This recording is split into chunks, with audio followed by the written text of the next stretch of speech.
Suruh datang, tolong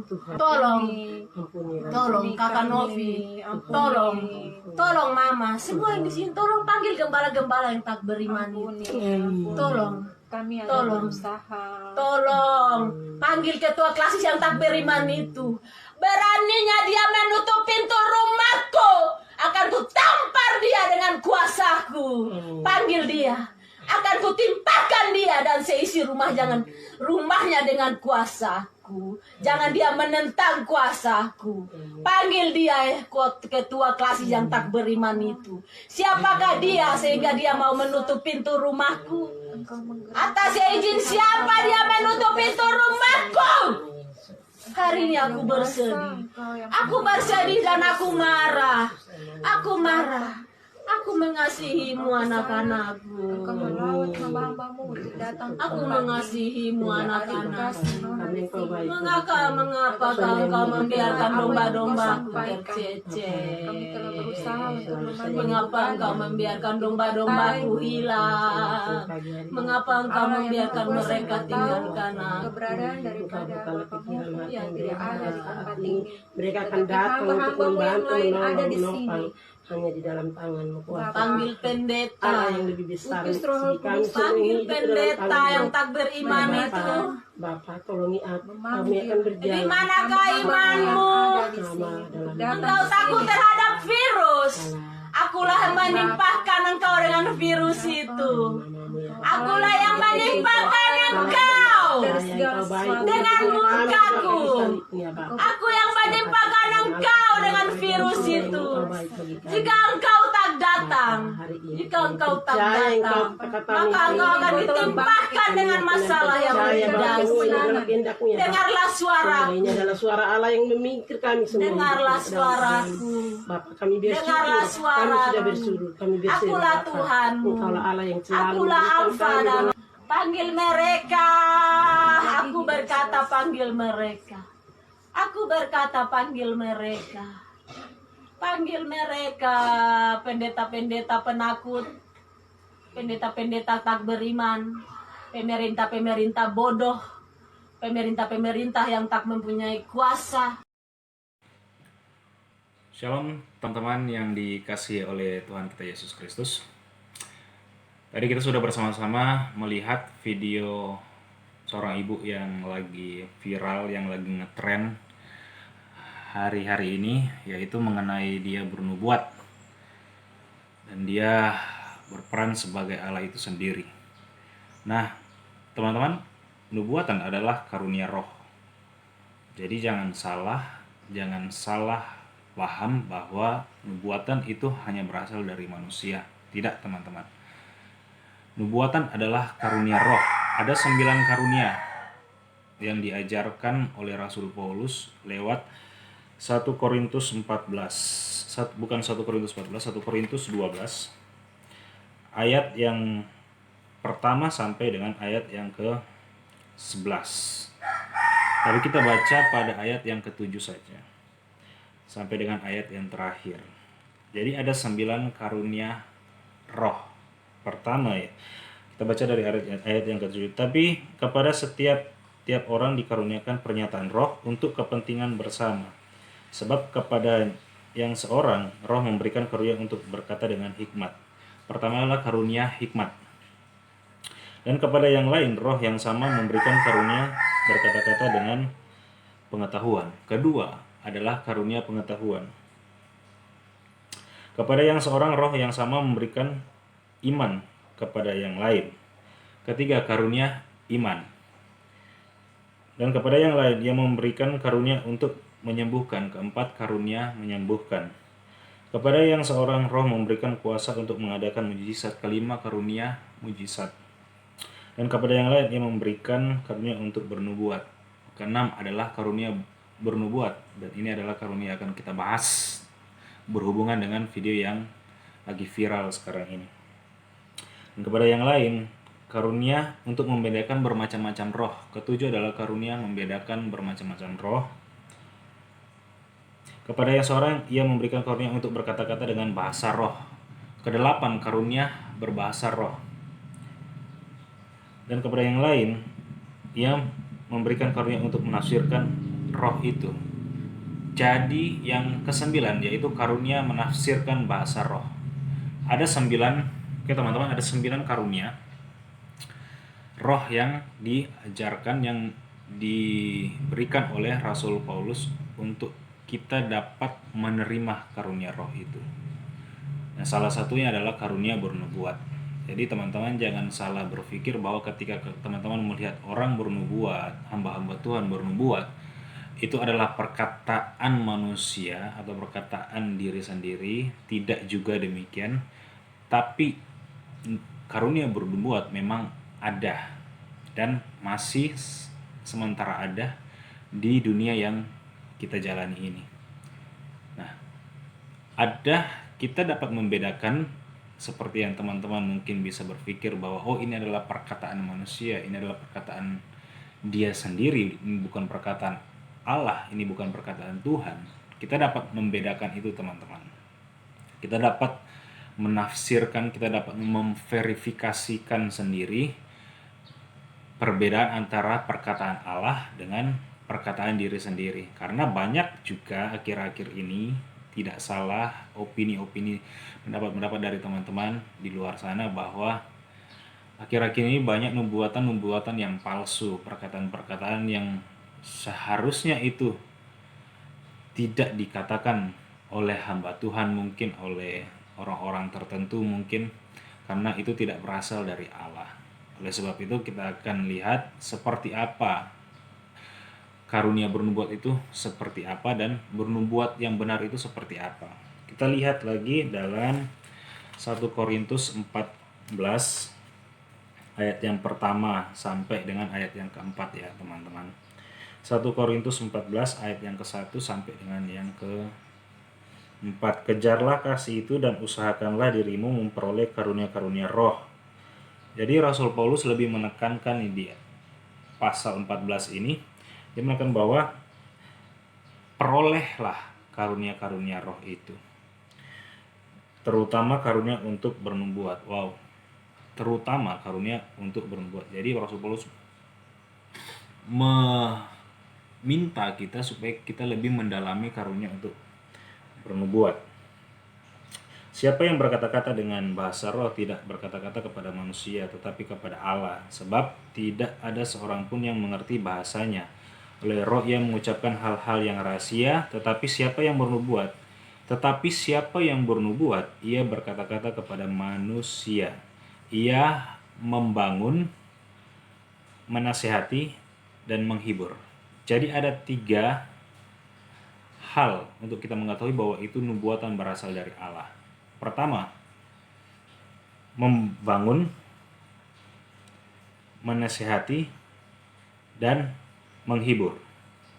Ada 3 hal teman-teman. Membangun, pertama kita akan bahas tentang membangun. Allah tidak pernah mencelakakan anak-anaknya.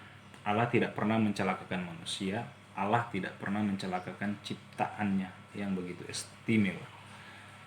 Allah tidak pernah mengeluarkan kata-kata kasar, Allah tidak pernah mengeluarkan kata-kata ancaman, Allah tidak mengeluarkan kata-kata hukuman. Dia pasti akan memperingati kita lebih dulu sebelum dia menghukum kita.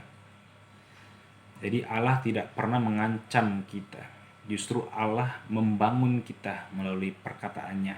Allah memberkati kita, Allah memberikan kata-kata yang begitu luar biasa kepada kita sehingga kita takut akan dia. Jadi Allah tidak pernah memberikan kata-kata yang kasar. Digaris bawahi ya teman-teman. Oleh sebab itu ketika kita melihat orang-orang bernubuat, perhatikan setiap katanya. Apakah ia mengucapkan kata-kata yang kasar atau tidak?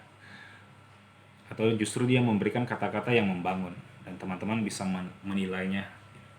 Teman-teman bisa memberikan penilaian, termasuk video yang sekarang ini yang lagi viral. Kedua, nubuatan yang benar yaitu menasehati. Dalam firman Tuhan, entah itu dari perjanjian lama maupun perjanjian baru, banyak sekali ketetapan-ketetapan, perintah-perintah, peraturan-peraturan yang sudah Allah ajarkan kepada kita melalui firman-Nya. Dan kita wajib untuk mendengarkan, wajib kita untuk mematuhi, wajib kita untuk menjalankan setiap perintahnya di dalam kehidupan kita sehari-hari. Oleh sebab itu, teman-teman, perhatikan ketika ada orang yang bernubuat, kemudian dia langsung memberikan ancaman, langsung memberikan hukuman, seperti yang ada saya kutip di dalam video ini, akan kutampar kamu, akan kutampar kamu, akan kutampar kamu. Dia mengucapkan kata-kata itu, teman-teman bisa menilai sendiri, sebab yang nubuatan yang berasal dari Allah itu tidak pernah memberikan ancaman. Sekali Allah menghukum, dia pasti akan menghukum. Tidak perlu dia memberi ancaman. Jadi sebelum dia menghukum anak-anaknya, dia akan menasihati terlebih dahulu. Melalui dia membangun kata-kata yang baik, dia akan memberikan berkat kepada kita, kemudian dia akan menasihati melalui firman yang sudah ia terapkan di dalam Alkitab ini. Ketiga, yaitu menghibur. Jadi Allah selalu menghibur kita, teman-teman. Allah tidak pernah membenci kita. Allah justru memberikan kebahagiaan kepada kita, bukan kesengsaraan. Ya, kesengsaraan terjadi kepada kita. Masalah terjadi kepada kita. Seperti COVID-19, coronavirus ini terjadi kepada kita. Ya, apakah Tuhan tahu? Tuhan tahu. Tapi Tuhan mengizinkan ini terjadi untuk membentuk karakter kita sebagai manusia, supaya kita menjadi manusia yang lebih baik lagi. Artinya bahwa tidak cukup untuk takut akan Dia. Kita harus menjalankan semua perintahnya. Perintahnya adalah perintah yang benar, teman-teman. Mengarahkan kita kepada hal-hal yang lebih benar lagi. Oleh sebab itu, tanda-tanda nubuatan yang benar yang ketiga yaitu menghibur. Jadi, teman-teman, nubuatan itu tidak bersifat ancaman. Nubuatan itu tidak bersifat memberi hukuman secara langsung. Kalau Allah memberikan hukuman secara langsung, sudah lama kita mati, teman-teman. Sudah lama kita wafat semua, manusia-manusia yang berdosa ini. Tidak perlu dia mengizinkan coronavirus untuk masuk ke dunia ini. Pasti kita sudah ditampar habis-habisan karena kita adalah umat yang berdosa. Tapi Allah tidak seperti itu. Allah adalah Allah yang pengasih. Dia masih bisa menghibur kita. Dia masih bisa membangun kita lewat perkataannya, melalui firman. Dia masih bisa menasihati kita dengan kasih-Nya yang begitu besar, teman-teman. Jadi teman-teman bisa membedakan bagaimana nubuatan yang benar dengan bagaimana nubuatan yang salah. Tidak ada nubuatan yang salah, hanya saja perkataan manusia, perkataan diri sendiri, perkataan isi hati orang tersebut. Dan teman-teman bisa melihatnya melalui video yang viral itu. Saya tidak mengatakan bahwa itu adalah bukan nubuatan, tapi teman-teman bisa menilainya seperti apa nubuatan yang benar. Seperti itu, teman-teman. Dan ketika kita mempelajari di dalam Perjanjian Lama, banyak sekali para nabi, ya. Mulai dari Abraham bisa dikatakan dia adalah seorang nabi. Abraham, Yakub, Musa, tapi mereka belum terlalu menyolok. Kenabian mereka belum terlalu menyolok, oleh sebab itu mereka biasa dijuluki proto-prophet ketimbang nabi. Artinya mereka, kalau dikatakan itu hampir mendekati nabi. Nah, tanda-tanda ketika mereka bernubuat, itu mereka tidak langsung mengatakan, "Aku adalah Tuhan." Jarang sekali teman-teman ketika teman-teman membaca Perjanjian Lama, mulai dari Kejadian ya sampai kita para nabi, jarang sekali teman-teman melihat bahwa "Aku adalah Tuhan." Selalu mereka mengawali dengan kata, "Beginilah firman Tuhan." Jadi nubuatan itu ditandai dengan kata "Beginilah firman Tuhan." Ketika engkau mau bernubuat kepada jemaat, kepada umat-umat, kepada seseorang, kepada pribadi orang itu, maka ketika itu nubuatnya yang benar, dia akan berkata, beginilah firman Tuhan. Dan teman-teman bisa melihat kepada hamba-hamba Tuhan yang besar, kepada hamba-hamba Tuhan yang dikaruniai karunia bernubuat, yaitu jawatan kenabian. Itu teman-teman bisa melihat ketika dia bernubuat, dia pasti akan berkata, beginilah firman Tuhan. Kemudian dia akan lanjutkan, aku memberkatimu. Aku. Karena dia sudah mendengarkan perkataan Allah. Karena Nabi itu adalah penyambung lidah Allah. Dia sudah mendengarkan perkataan Allah. Allah berbicara lewat telinganya, lewat pikirannya. Allah berbicara secara langsung tanpa kita dengar, tanpa kita lihat. Allah sudah berbicara lewat dia, dan dia menyampaikan itu kepada kita. Tapi kata-kata awal yang banyak sekali kita dengar selalu ketika orang bernubuat, yaitu beginilah firman Tuhan. Kemudian akan melanjutkan dengan kata-kata membangun, kata-kata menasihati, dan kata-kata menghibur. Tidak lepas dari 3 hal ini. Pasti orang yang bernubuat akan berkata-kata, yaitu membangun, menasihati, dan menghibur. Oleh sebab itu teman-teman, mari kita berhikmat, mari kita menjadi orang-orang Kristen yang pintar, orang-orang Kristen yang tahu membedakan mana bernubuat dan mana kata-kata yang berasal dari diri sendiri. Karena jujur saya akhir-akhir ini banyak sekali seperti yang teman-teman kira di luar sana, bahwa akhir-akhir ini orang suka bernubuat sendiri. Padahal Tuhan tidak berbicara, teman-teman. Tuhan sama sekali tidak berbicara. Yehezkiel 13 ayat yang pertama sampai dengan terakhir itu berbicara tentang nabi-nabi palsu. Dalam Yehezkiel 13 itu. Coba kita lihat.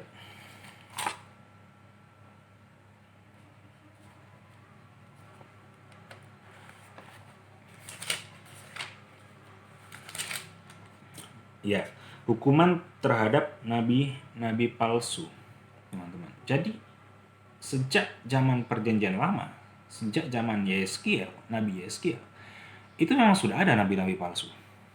Sudah ada perkataan-perkataan nubuatan. Mereka mengadakan mujizat. Teman-teman kalau baca Yehezkiel 13 ini, itu nabi-nabi palsu itu bisa tenun. Tenun itu artinya dia bisa mengeluarkan ilmu, teman-teman. Tapi ilmu itu tidak berasal dari Tuhan. Ilmu itu berasal dari kekuatan lain. Bisa dikatakan itu adalah kekuatan setan. Ilmu itu tidak berasal dari Tuhan.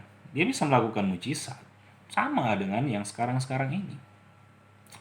Oleh sebab itu mari kita berhikmat, teman-teman. Kita bisa bedakan mana yang berasal dari Tuhan dan mana yang berasal dari isi hati sendiri.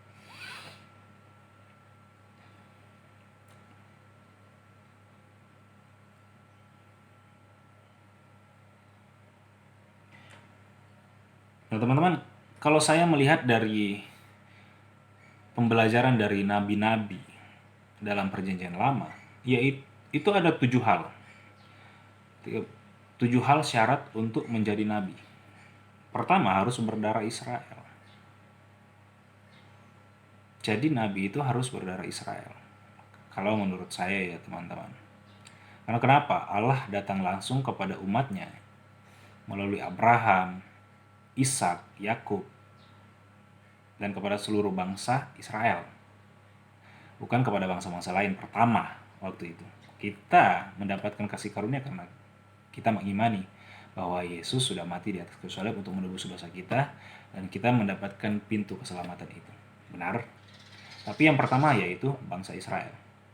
Itu bukan menjadi patokan, teman-teman, untuk kita. Oh, saya bukan orang Israel, berarti saya tidak akan mendapatkan karunia yang bernubuat. Tidak. Tapi ini berdasarkan perjanjian lama, dan saya menyimpulkannya itu. Syarat untuk menjadi nabi, yaitu pertama berdarah Israel. Kedua, dibangkitkan oleh Allah. Teman-teman, kalau teman-teman mendengar orang bernubuat, atau teman-teman sendiri bernubuat, teman-teman merasa itu bukan dari Allah. Kenapa harus bernubuat? Kenapa harus berkata-kata bahwa itu seolah-olah dari Allah? Jangan coba-coba. Yang ketiga, diinspirasi Roh Kudus. Yang keempat, menjadi juru bicara Allah. Jadi kontak teman-teman dengan Allah itu sangat karib, itu sangat akrab. Jadi antara bapak dengan anak, antara anak dengan bapak, enggak sembarangan. Kita nggak doa pagi, kita nggak doa siang, kita nggak doa sore, kita nggak doa malam, kita nggak masuk gereja, kita nggak ikut ibadah kelompok, kita nggak ikut FA, kita nggak ikut family cell dan lain sebagainya, kita nggak ikut youth, kita nggak ikut remaja, terus tiba-tiba kita bernubuat. Patut dipertanyakan. Yang kelima, otoritasnya berdasarkan nama Allah. Seperti yang saya katakan tadi, otoritasnya berdasarkan nama Allah. Seperti yang saya katakan tadi, ketika orang bernubuat, pasti kata-kata awalnya, kebanyakan dari mereka yang bernubuat itu kata-kata awalnya, beginilah firman Allah, atau beginilah firman Tuhan. Seperti itu. Yang keenam, penggembala yang baik bagi jemaat Allah. Teman-teman, sudah pasti seorang nabi dia memiliki gembala, dan jemaatnya pasti akan sangat menghormati gembalanya. Ketika bernubuat sudah pasti dia adalah nubuatan yang berasal dari Allah. Yang ketujuh, nubuat dan pelayanannya dapat diverifikasi. Artinya begini teman-teman, ketika orang bernubuat, kita harus memverifikasi. Teman-teman sebagai manusia yang normal, yang diberikan akal, budi, hikmat, pengertian berasal dari Allah, teman-teman pasti akan diberikan semua kemampuan itu untuk kita dapat menilai apakah ini nubuatan yang benar atau nubuatan yang asal-asalan atau nubuatan yang sembarangan. Nah, pelayanannya dapat diverifikasi. Ketika teman-teman menilai, oh hamba Tuhan ini bernubuat, kok saya rasa damai, sekalipun dia memperingatkan saya, tapi saya kok ingin berubah. Nah, itu adalah nubuatan yang benar, teman-teman. Teman-teman memverifikasinya. Teman-teman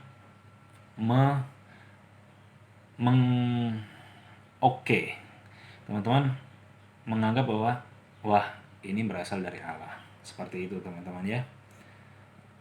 Itu maksud dari nubuat dan pelayanannya dapat diverifikasi. Jadi teman-teman bisa melihat sendiri. Kalau teman-teman merasa itu tidak nyaman,